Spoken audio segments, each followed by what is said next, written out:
we entered week 3 with 5 undefeated teams, and now there's 4, but that's what happens when 2-0 teams face off. That wasn't the game of the week. I don't even know if that was the finish of the night now that we're here for the week 3 post-game show presented by Body by Ryan Fitness. Let me get this read right, gentlemen. Start your nutrition coaching today. Do good, be good, feel good. Fitness, fitness, fitness. Email bodybyryan@yahoo.com. There's also a link below this video to his YouTube page. Check that out. He's a good dude, doing some good stuff. Fitness. So, we're here for week 3. We'll start with the 2 6 o'clock games that were actually turned out to be the best finishes games we had. The first one here on Court 1 went in overtime. I know a little too much about this one. Run TMC Redemption, 10-point lead, evaporates quickly, overtime, Redemption makes plays. But what was your big takeaway from that overtime, the lone overtime game of week 3? Honestly, it came down to the overtime. I think Run TMC was outscored 8-3 in overtime. They had big performances from John Ruler and Will Hudson, but they only had 2 people in double digits, and I think if they want to win and beat the better teams in the future, they're just going to have a little more depth. I mean, they have the talent, and you can definitely see it when they play, but I think it just comes down to closing games. Definitely. The closing is important because if they close out that game in the fourth quarter and they don't do the small things right, that puts them in that predicament to go into overtime. So if that closing is definitely their biggest problem right now. So. Another game that nearly went into overtime, also at 6 o'clock. Sports looking Central Chocolate. I heard Carmine Santarelli had a good game, missed some free throws, which kind of left the door open, but Central Chocolate does get their first win of the season. What kept that game from going into overtime? I obviously saw 0 of it, so kind of fill me in what happened over there. Like you already started to say, it was Carmine's night tonight, and anytime he can come out and put up 15 for 20 from the field, that's what definition of efficient shooting is right there. And 38 points. Anytime your best player can come out and score 38 points, you're putting your team in a good position to walk away with the win from that game. Like you said, he did not hit those free throws, which made it a little bit nervous at the end for Central Chocolate, but able to hold off on their last defensive possession, and Carmine was able to tip the ball down to half court and seal the deal for his team. So a well-rounded performance from Central Chocolate tonight. And it was those missed free throws in week 1 that doomed them against Brotherhood when they collapsed. So it was huge of them to still come away with that win. And Santarelli did miss a couple free throws. He only missed 1 shot from inside the arc, not including the free throw line. So that was a pretty efficient game. And on the other side, Brian Acevedo, he had the points, but he only shot, let's see, 2 of 13 from 3, so that kind of hurt them. Just proves how tough it is to get a win. I mean, Central Chocolate we thought would be a good team, and they obviously are, but they get their first win in week 3. We mentioned those 2 undefeated teams. No Limit and Team Moose both came in. No Limit remains undefeated. I would say they had the game for much of the fourth quarter. I mean, only, a 12-point win for them, but there wasn't much doubt in the fourth.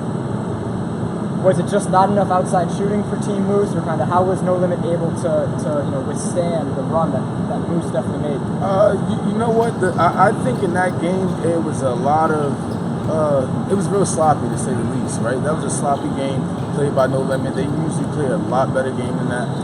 Team Moose too. They missed a lot of shots. It was very, very, very sloppy game, and No Limit got into this thing in the late stretches of that game. Where Team Moose made that run, they started arguing with the rest a lot. They got out of their game, and they started playing Team Moose's game. And whenever No Limit stops playing their game, they start playing that other team game that they're not moving the ball fast and they're holding the ball at the top of the key.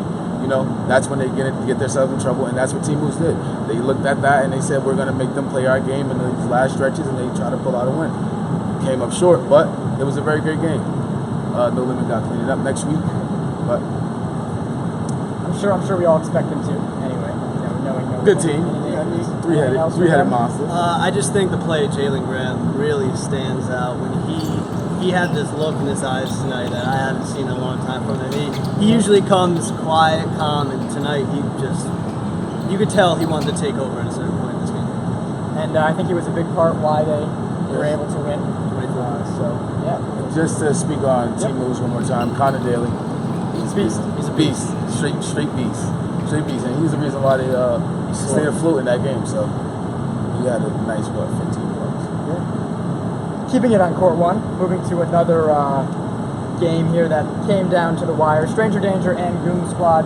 Stranger Danger able to get the win after, kind of falling apart at the end of last week. Now 2-1.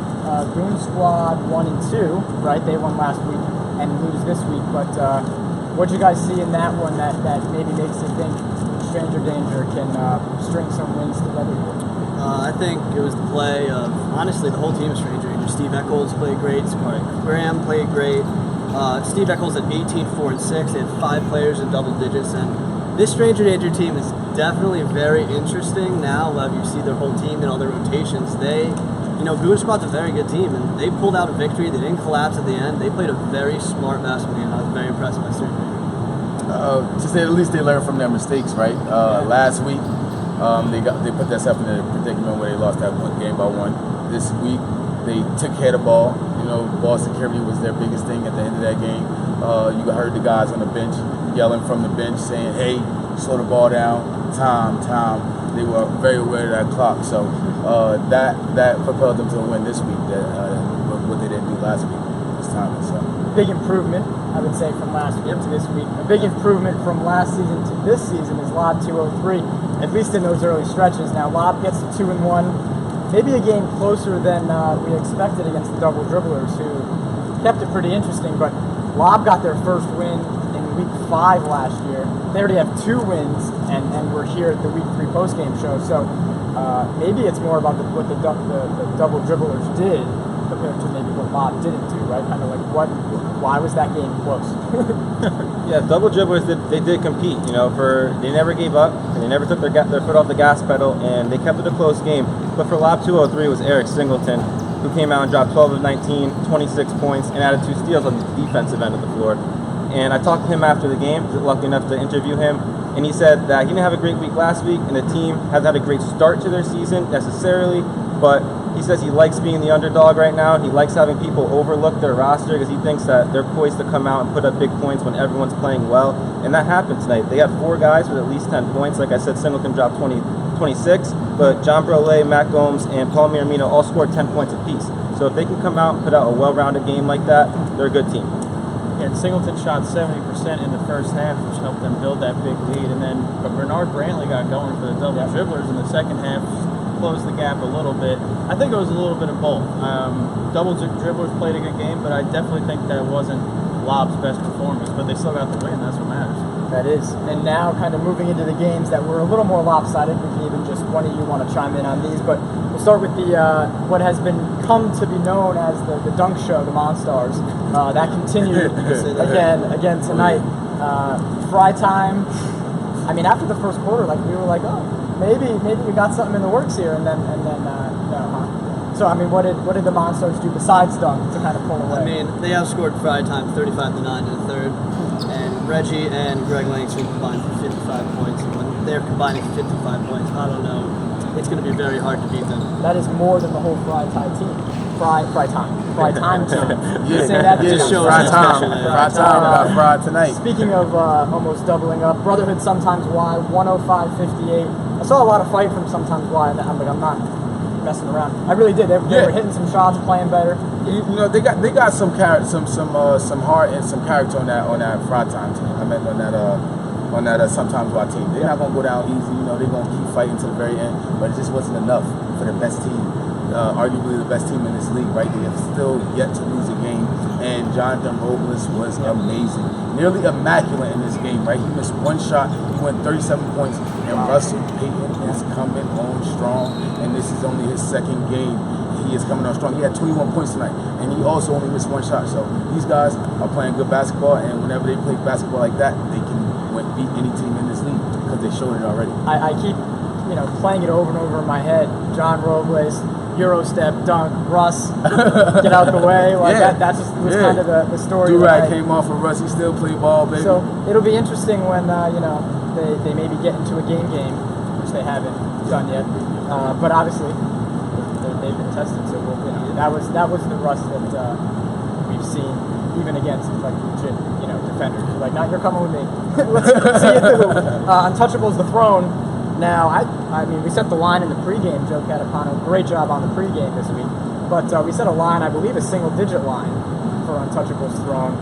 The Throne pulled away with that one without Joe Bocciello and no Chris Rosario for the untouchables. So maybe, Chris a little more impactful for his team. But how was the Throne able to get such a huge lead?